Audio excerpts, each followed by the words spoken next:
ॐ वसुदेवसुतं देवं कंसचाणूरमर्दनं देवकी परमानन्दं कृष्णं वन्दे जगद्गुरुम्. So we are on the 5th chapter of Gita and we are talking about the way of renunciation, karma sannyasa yoga.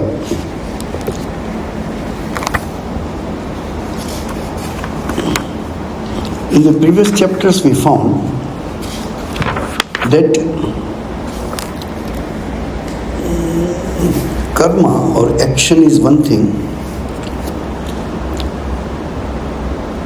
which is unavoidable. No one can survive even for a moment without doing karma. Nahi kaschit kshanam api jatu tishtati akarma krit. Without doing karma you cannot sustain. Sri Krishna also says, Sharira yatra pichate na prasiddhyat akarmani. Even your body cannot survive without doing work. So it is like a compulsory subject. There are many things which comes with us when we are born. That also says Sri Krishna in Bhagavad Gita. Sarva bhutani, everybody who takes birth, sammoham, is as if they are hypnotized, as if they are in a spell.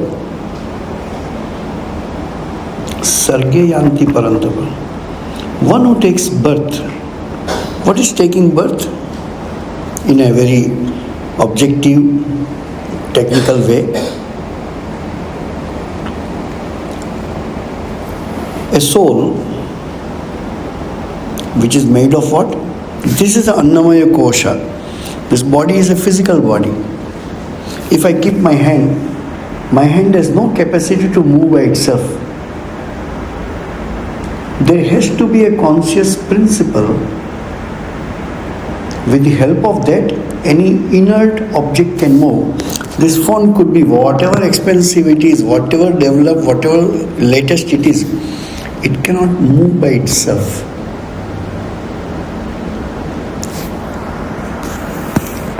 What is that moves? This question was asked in Upanishad also. Kenopanishad, first sloka.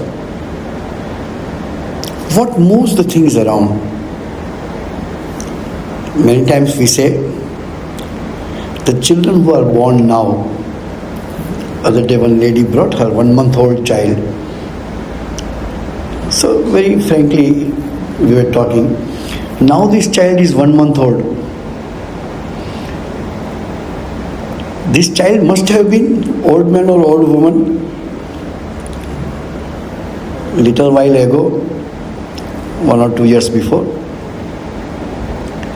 That's why the new generation which comes, we say, you see, when we were 5 years old, we didn't know anything, but they know everything. How they know everything? Everything means in general. You have seen in your household 2 years of child handling iPads and telephones and all that. First mobile phone I took my hand when I came to Singapore. Before that I never heard the phone. Landline was not common. Landline either with the rich people or the institutions. Common men never had landline phone in their house. So that samskaras which we go through in this life, the effect of that is attached to something, what we call Sukshma Sharira or the fine body of yours. That also is your fine body. It is not you. You is only consciousness. But this consciousness, for some reason, our scripture says, how it happened, no one can say. Chit, Jada, Granthi. How this conscious and unconscious got entangled, no one can say. Adi Shankaracharya says, yes, this is Maya. When it started, no one can say. Anadi. When it started, we don't know. But it has got end. When the end will come? When you will realize that you are consciousness, you are Atman.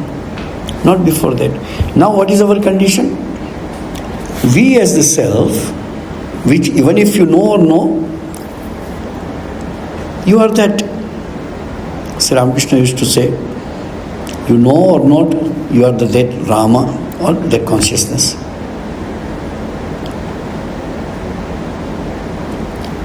Because of several births, there is one coating on us which is called Sukshma Sharira, fine body. That also has 5 parts, that is technicality we see later. All these actions which we do, especially the actions which we do with desire, and this desires, intense desire,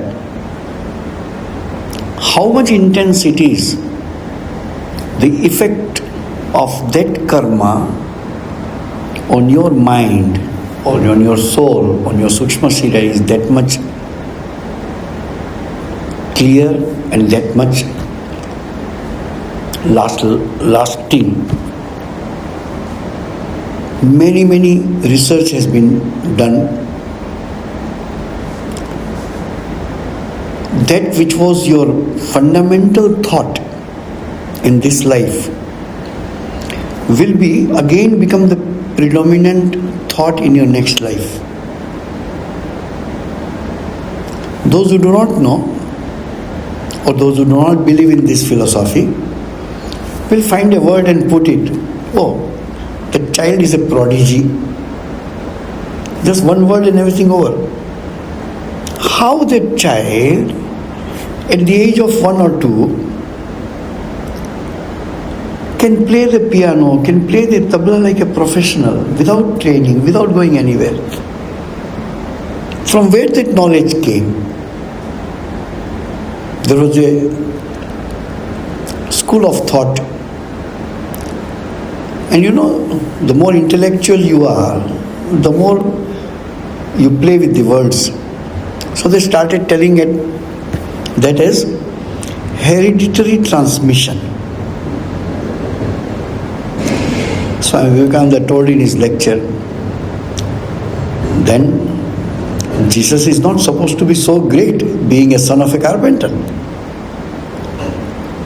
You have Ramakrishna temple, so many places. Have you ever got Khudiram and Chandramani Devi's temple? No. How the child, son or a daughter, can be better or greater than the parents in that case? No. It is not hereditary transmission. This soul is accumulating all the impressions. And when we are in this life, what we are doing? We are clearing some impressions, we are adding new impressions. That's how a conscious mind can evolve. Many of us, those who are very much conscious about improving themselves, they were born with something, they end up with something different. They practice so much that practically the whole person is changed. Few things are difficult to believe. Once Swamiji told me our own order. He showed me his hand. I said, I don't believe in palmistry and all that. No, you don't need to believe. But this line which you are seeing, that line was not there when I was born. So much intense practice of anything, spiritual practice or whatever. You change. We are human beings. Sri Ramakrishna says very beautifully, he says, don't underestimate human being. If resolves, human being can realize God. No other living being has this opportunity. All are born with instinct. We are born with intellect. That intellect is something very, very fine element in human being.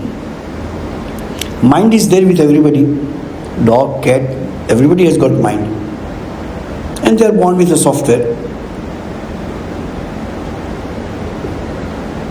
Practically, they don't go out of that software. You do not find them behaving differently.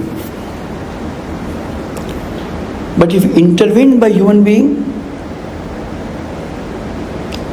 their nature can be changed a little for particular aspect of life.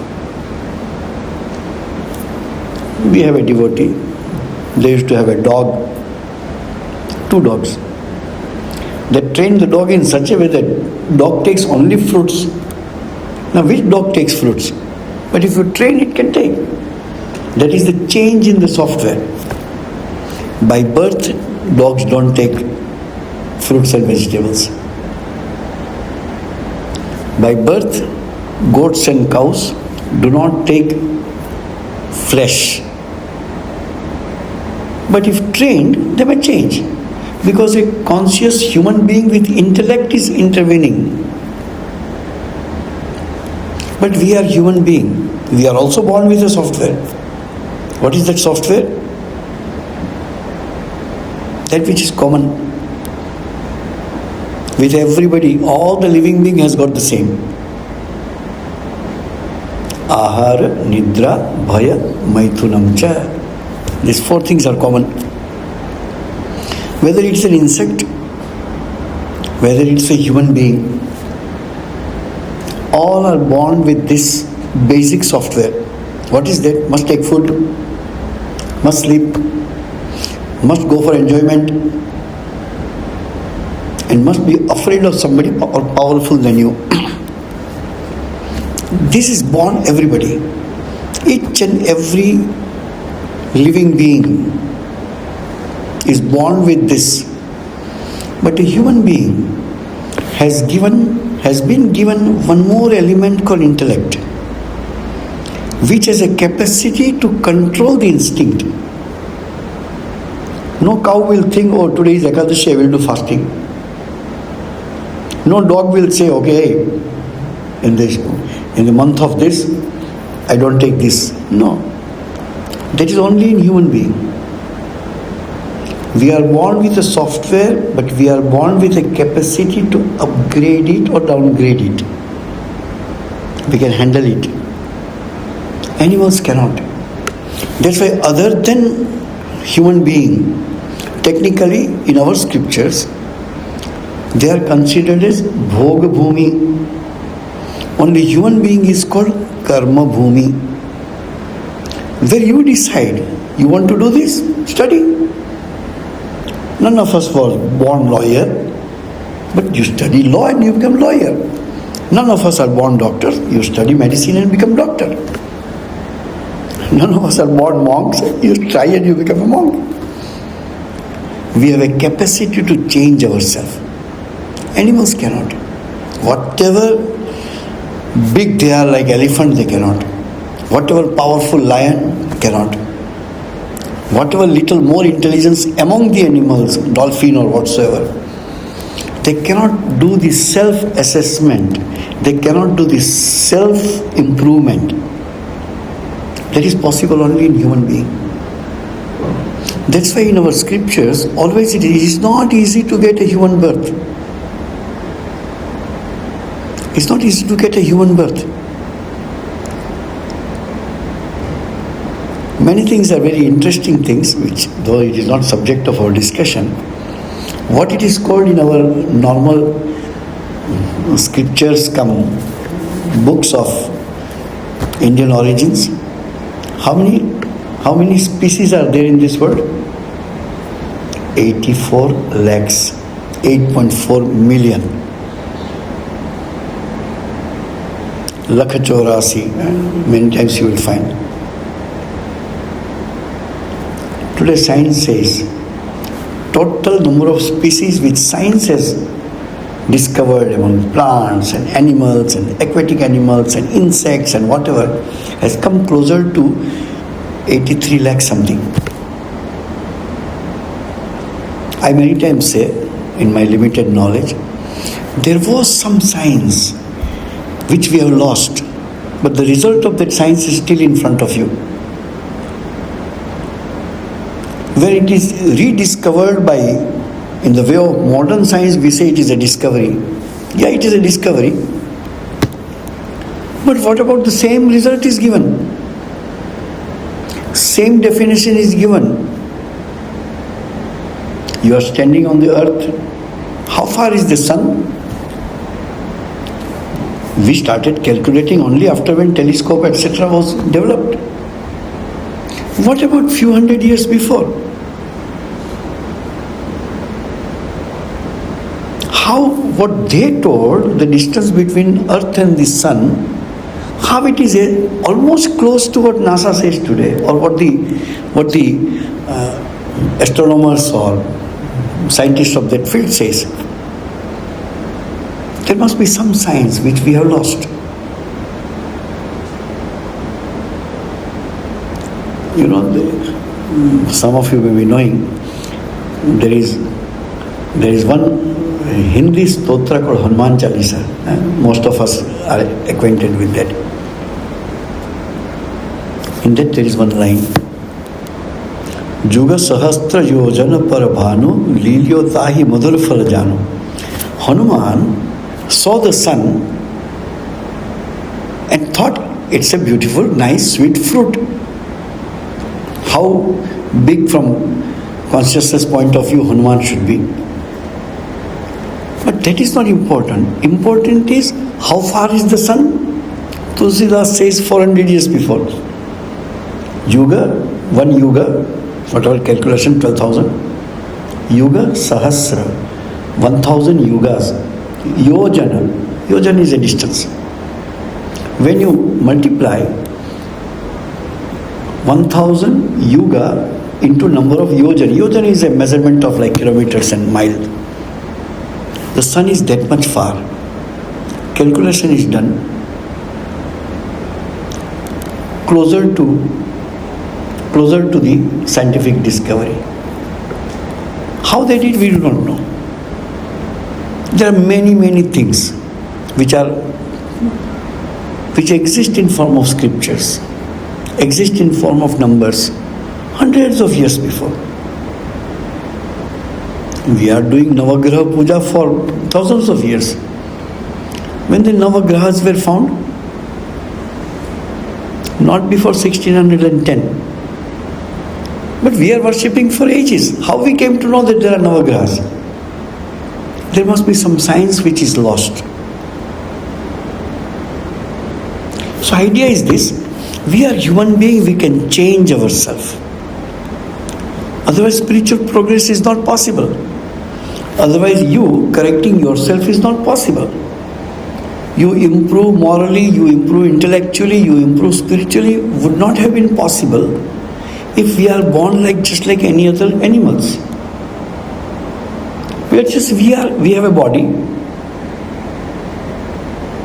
I many times jokingly say, there is no animal or living being in this world except human beings who wear clothes. Now you put clothes on the cats and dogs. Poor dog is suffering because of that. But you put it, no problem. But no animals, no living beings wear clothes. Only human beings, because the sense of shame, sense of identity, sense of my being improved, then only body. That sense is not there in any other animal than human being. Second, no other living being than human being cooks food, alters the food. Yes, it is there, but I must boil it. No animal does that. This is a sign of, I don't know, you people may enlighten me. There is a scientific theory which puts the animals into lower to higher categories by the use of the thumb. Think you don't have a thumb. I can't even hold the mobile phone. I have to hold like this, correct? Use of thumb is a major reason for your handling things. There is a classification and a law, scientific law for the study of animals. What we are telling here is there is something other than consciousness which has been attached to it.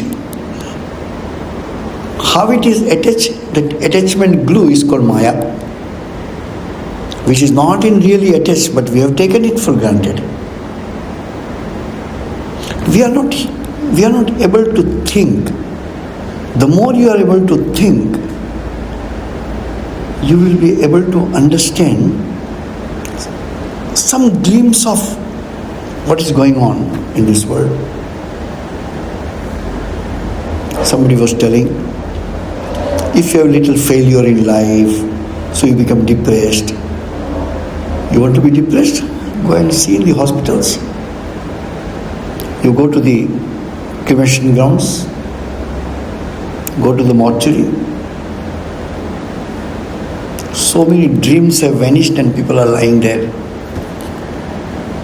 What is truth after all? Why we do what we do? If the goal or the end of the whole whatever we do is going to be zero, then why do I do what I do? It's just to improve ourselves till we come to know that we are God, we are consciousness, we are Brahman. For that karma is necessary. But when we do karma for that, out of ignorance we keep on doing karma to increase more and more desires. So we came to this world to improve ourselves, but we got entangled in the things more and more, and then instead of progressing, we increased our desires. Simple mathematics. Whatever number of births you have passed, all the karma and its fruits, a result of your action, say it is deposited somewhere in a virtual bank. There is a word, I am not telling my word from my dictionary, and that bank has a name in our scriptures called Apurva. Apurva is that virtual where your karma phala are deposited. And when you come, and that all the desires and karmas which you have done, result of that you must undergo, good or bad, positive or negative. And beauty is, which people don't understand, is your positive doesn't nullify the negative. Positive enjoy, negative suffer. Suffering and enjoyment cannot nullify each other, no. It is not positive figure and negative figure. You wanted to take chili, you wanted to take mango. Chili and mango cannot nullify each other. So you will eat chili, burn your mouth, then take mango. This is the law of karma which is in generally stored. So think of all your karma are deposited. But it is so much, you cannot finish in one life. So you take part of that, or you are given part of that, and you came to this life. What you bring, what you withdraw out of that big deposit, what you withdraw and bring is called prarabdha. Prarabdha is not whatever you have done. Whatever you have done is called sanchita karma, accumulated karma. From that one chunk, one slice you bring, suffering and enjoyment, whatever. That is called prarabdha. When you realize the truth, for example, you have got nirvikalpa samadhi now, for example, all your sanchita karma will be void because you come to know that I am not the doer, I am consciousness. But you are already in the body, is because of your prarabdha karma. So you will find these kind of statements, so don't get confused. Even a man of knowledge cannot destroy his prarabdha. His prarabdha will continue. And that's why you will find that prarabdha get manifested in different ways. Otherwise, all the great realized soul should not die. Because that body is because of that sanchit prarabdha karma. For example, there is a fan moving. Because it is connected with electricity, huge reservoir of electricity. If you don't switch off the fan, for eternity fan will keep on moving, correct? Till the electricity is finished. But you got instant knowledge. That means disconnected with the grid, switching off. Still the fan will keep on moving till the momentum is completed. That is called prarabdha karma. That's why even the man of knowledge up to certain extent suffers, or whatever happens with his body. These are all explanations given. So we keep on doing karma. What is the way out? What is the way out? Many times you will find we end up with the same. Why? There is a same end. There are not two ends. And the key to reduce this karma, what is the way? I have say 5,000 units stored in my sanchita karma. What I have brought is 50 only, which is my prarabdha. So this 50 I will exhaust in this life. Next life again I take 45 more or 30 more or 100 more. So a time should come when 5,000 will be exhausted, correct? You brought 50. You increased your desires and karmas. 50 became 100. Instead of reducing, that becomes 5,050. A person, a man of desires, can never be free because he keeps on adding into his sanchita karma. So if you do not want to do it, in a very simple words it is said, whatever karma you do in this life, at least that much you do with minimum desires. So at least this 50 is not going to become 60 or 100.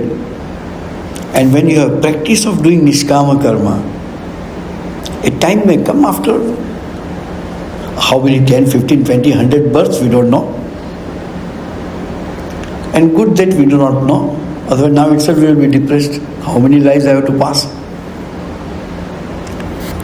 A story I have heard from the senior monks, I have not read it. We had a great monk, one of the very bright monk of our order. In his own time, Calcutta Presidency College gold medalist. Even the scholars, I have taught myself, the greatest scholars of Calcutta who was alive few years before. He came and told me, Swamiji, we cannot go closer to that particular monk. The books, which even translation we cannot understand, nobody in the world, in the history has ever attempted to translate those books. He translated, understood. Very bright monk. This is a story which I have heard. He was disciple of Holy Mother Sarada Devi. So went to Sarada Devi and said, Mother, please bless me that this is my last birth. Mother said, why you calculate? Dedicate your life in service of Sri Ramakrishna. As many lives come, just dedicate. Don't try to calculate. But we have read scriptures. No, I am ready to exhaust all my karma in this life. Then Holy Mother told, you won't be able to tolerate. To whom she is telling? One of the greatest monk. And for him, Mother says that you have 5 more births to go. Why you calculate? Just spend your time in dedicating your life. No. You bless me that this is my last. Mother says, as you wish. Being such a great monk,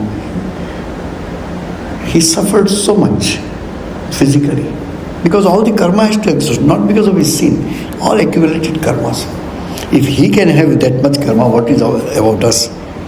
So we don't calculate. Whatever karma which we do, to do it with minimum or no attachment is the only way to exhaust your prarabdha in as many births to come. The task seems to be impossible. It is not impossible, it may be difficult, extremely difficult. We may not be even are qualified even to talk about it, could be, but there is no other way. Somebody asked Swami Vivekananda, you start Ramakrishna order for monks. Do you think those all who will come will be liberated? All the monks? Swami Vivekananda told, at least they will have a practice to renounce the world. Mukti, moksha is not that you go to shop and go and buy something, no. In effort of doing positive karma, in effort of being detached, in effort of serving God, in effort of doing spiritual practice,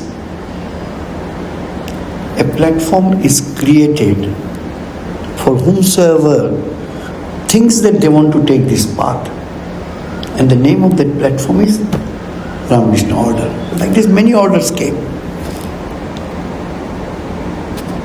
Not everybody can do it.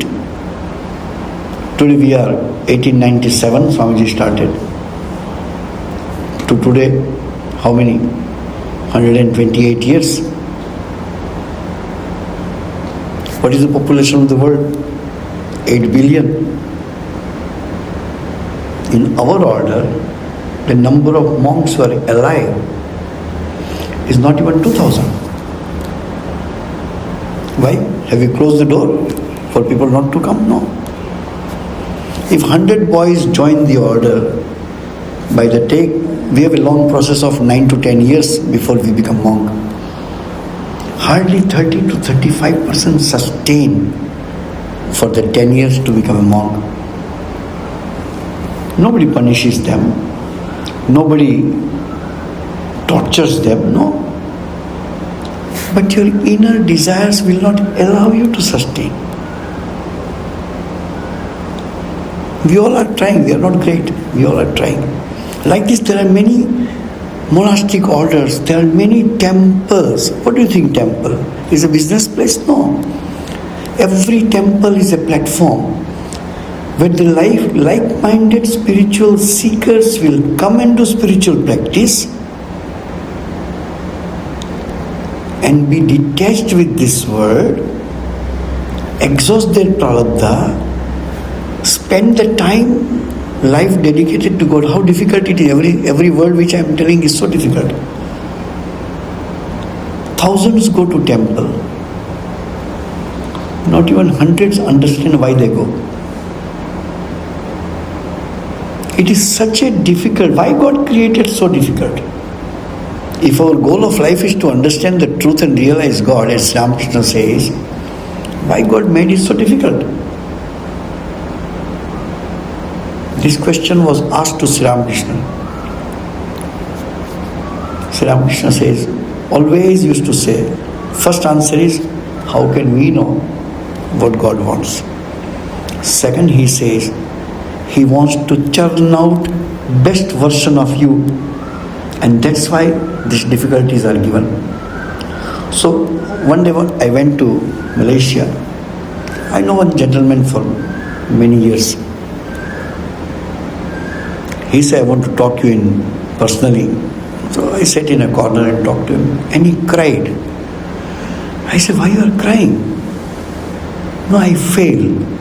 I said, that's very good. He said, how failing can be good? I said, you fail because you put attempt.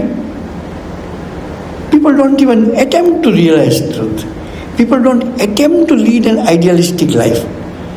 You are putting effort, so you fail. Without appearing for exam, can you fail? How many people appear for exam? That's why there is a shloka which people quote every time, but meaning is very interesting. Famous shloka, many of you would have heard it. Manushyanam sahasreshu kaschid yatati siddhaye yatatam api siddhanam kaschin mam vetti tattvataha. This is shloka, Bhagavad Gita. Manushyanam sahasreshu. Among the human beings, thousands of human beings, very few. Manushyanam sahasreshu kaschit yatati. Try siddhaye to reach the perfection. Those who try yatatamapi siddhanam, very few can know the truth tattvataha in essence. Commenting on that shloka, the word siddhaye, Adi Shankaracharya beautifully wrote, who is siddha? In general, if I ask you what is the meaning of siddha? Oh, who is perfected, correct? One who is siddha. No. Shankaracharya says, who is siddha? Ye mokshaya yatante. Those who try for moksha are siddhas. Those who appear for exam are already qualified to appear for exam. You fail is a different thing. If you have attempted for, in Indian language I am telling, if you attempt for UPSC and you fail, but you must be great even to apply for that. From that, one who applies, one who attempts for spiritual life or for siddhi or for moksha, those who apply, those who attempt are called siddhas. Siddhas not who are already liberated, no. Those who put an effort. So when we fail in spiritual life, sometimes you will find what is happening after so many years of doing japa, dhyana, spiritual practice, and I did this. At that time we need to remember this. I failed because I attempted to go higher. Failing is not a crime. Yes, you fail because you try to pass. But you are far, far, far superior than those who never attempted. So let us not underestimate wherever you are. It is by infinite grace of God that we are up to here at least. We don't understand, fine. We are still of the worldly minded, fine. Many times I say, not to just appreciating each other, no. It requires effort for you to be detached from your normal way of life for 1 hour, 2 hours, 3 hours, and try to think something which is higher than that. How much you succeed is a different thing, but you don't put even effort. So it is necessary to put effort to understand the scriptures. So here, from the standpoint of jnana, he is telling, Sri Krishna is telling, self-improvement comes only with karma. When I want to speak and when I study, new meanings come to me. Bhagavad Gita I read in 40 years before also. Now also when I read, it's something new. He says, very interesting, Sannyasastu, renunciation, dukkham aptum. It is difficult to reach or achieve that renunciation. Ayogataha. Without yoga, and here yoga is karma yoga. Without putting effort, without doing karma, you cannot achieve the renunciation. What is that karma? Not every karma is karma yoga. That karma has to be converted into karma yoga. 2 ways of doing that, one from bhakti point of view, one from jnana point of view, whichever way we do it. I do karma, all the effect and result of that karma I offer at the feet of God. That is bhakti yoga. And jnana yoga is, when I do karma, my every small karma, even winkling of the eye is a karma. My every small karma or a big karma which I do, I have to be conscious who is doing karma. Guna guneshu vartante. Eyes are seeing the object. What I have to do with that? You remember, if you read the Gospel of Sri Ramakrishna, there is a story, Kathamrita. Vyasa came to Vrindavan. These are examples and stories to understand this truth. So he was standing on the bank of Yamuna, and all the gopis and others are there. So Vyasa says, I am very hungry. So it's a great rishi has come, so they gave him butter and milk and whatever was there. He nicely took everything. Then stood in front of river Yamuna and says, O Mother Yamuna, if I have not taken any food, please give me the way. And the Yamuna river gave the way and Vyasa walked. These gopis are telling, just now you ate everything. And you are telling, if I have not taken anything, river should go give you the way, and she gives the way. Did we see something wrong? Did we not see that we offered you food and you took food? Vyasa says, I offered that food. I am Atman. I don't take food. Body takes food. I offered it to the body. Slokas are there in Bhagavad Gita.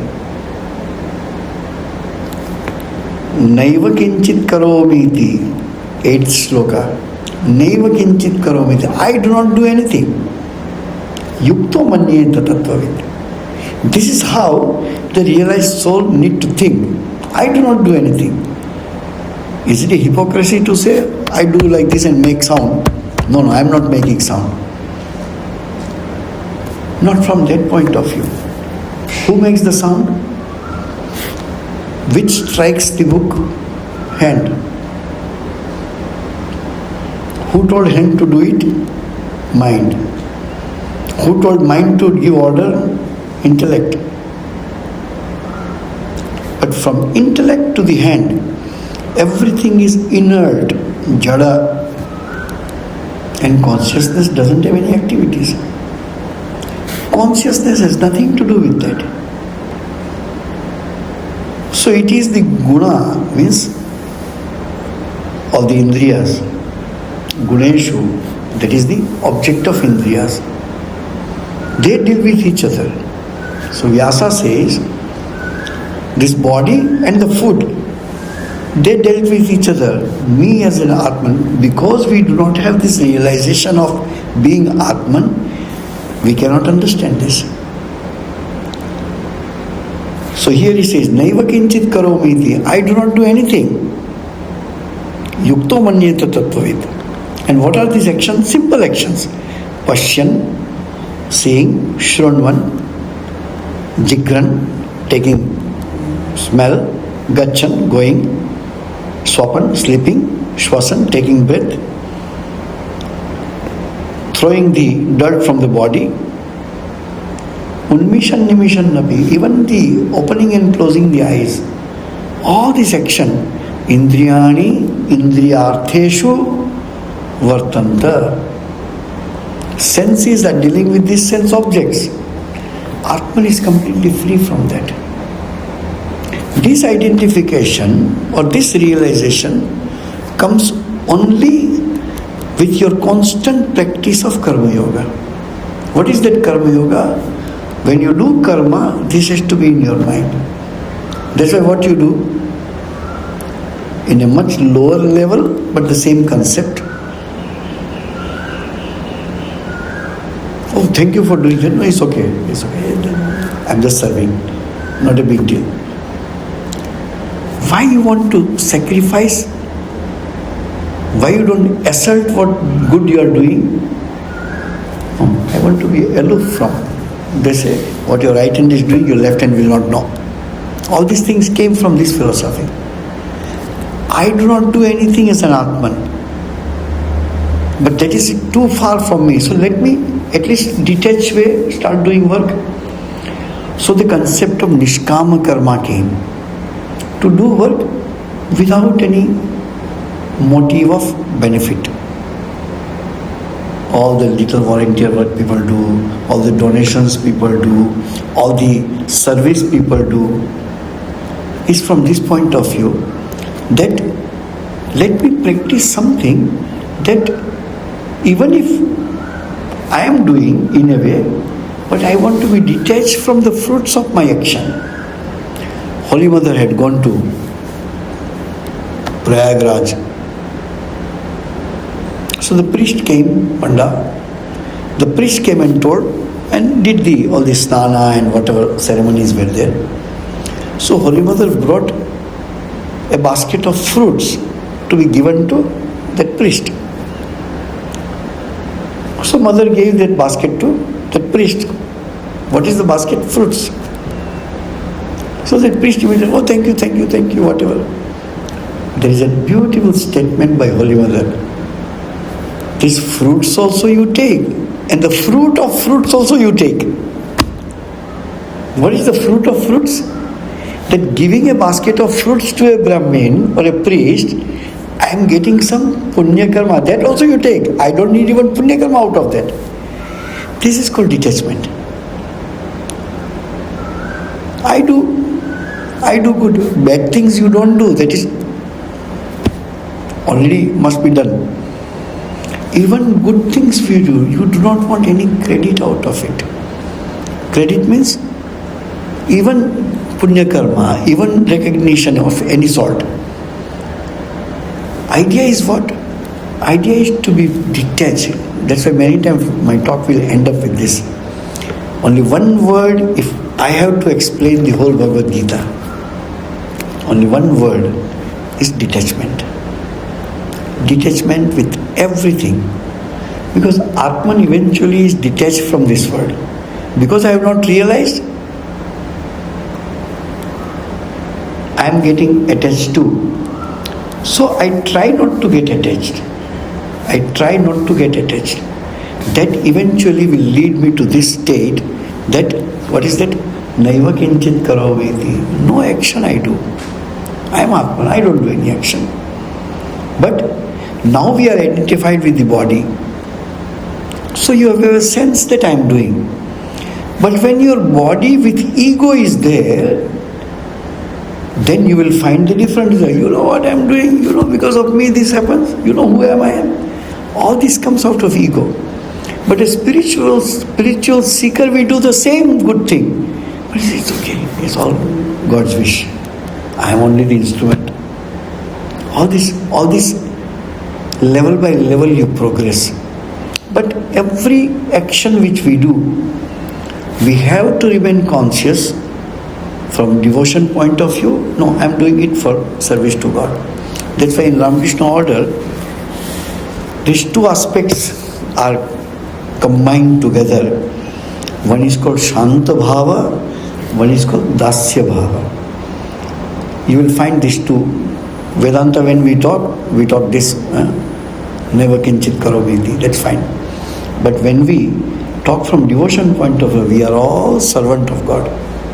Swamiji also told the same way. We are all servants of God. Whatever good we do, whatever big thing, this and that and all that, in my wildest dream, it will not come to me. Such a big thing, I am this, I am that. No, I am nobody. Today I am that, tomorrow somebody else will be there. This detachment has to be there. And once you are detached, then only you can do real karma yoga. Before that you cannot do. So that's the idea that detachment is the watchword in practicing any spiritual discipline. Thank you. Before we close, a small announcement. Some of you took initiation from Swami Samachittananda ji 2 years before. Swamiji is coming. He is coming on 15th. Living on 16th, but he will come on 4th of February and he will leave on 7th of February. So that time 4 days he will be here, and there will be one discourse also, and on 7th we have a program which you will come to know later on. But for a day he is here on his way to Sydney. That 15th whole day he will be here, 16th morning he goes to Sydney. Om Shanti Shanti Shanti Harihi Om Tat Sat Sri Ramakrishna Arpanamastu.